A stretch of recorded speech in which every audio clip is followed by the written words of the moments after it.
ইসলামী আরবি বিশ্ববিদ্যালয়ের নতুন প্রকল্প এটা। আমি যখনই আসি তখনই একবার করে ভিডিও করি এবং এটার আপডেট জানার চেষ্টা করি। তো এটাতে অলরেডি চারিদিক দিয়ে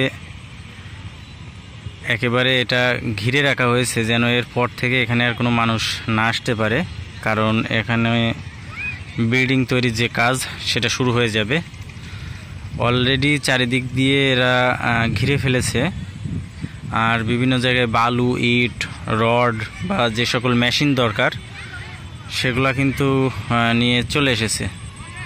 এখনও মানুষ এখানে বিভিন্নভাবে খেলাধুলা করে, অনেকে ব্যায়াম করে, দেখতেছেন বাচ্চারা খেলাধুলা করে যেহেতু মাঠের পর্যাপ্ত অভাব। তো এটা এই যে এরিয়া, এটা কিন্তু অনেক বড়, প্রায় 17 একর জায়গাতে মূলত এই নতুন প্রকল্প শুরু হচ্ছে। আর আমি যতটুকু তথ্য পেলাম যে এখানে প্রায় 600 কোটি টাকার প্রজেক্ট এটা। হ্যাঁ, তো আমি একেবারেই ধরতে গেলে এই যে প্রকল্পের মাঝখানে দাঁড়াই আছি এবং চারিদিক দিয়ে দেখতেছেন ঢাকা শহরের যে বিল্ডিং, আর মাঝখানে হচ্ছে ফাঁকা জায়গা যেখানে মূলত ইসলামী আরবি বিশ্ববিদ্যালয়ের এই নতুন প্রজেক্টটা শুরু হবে।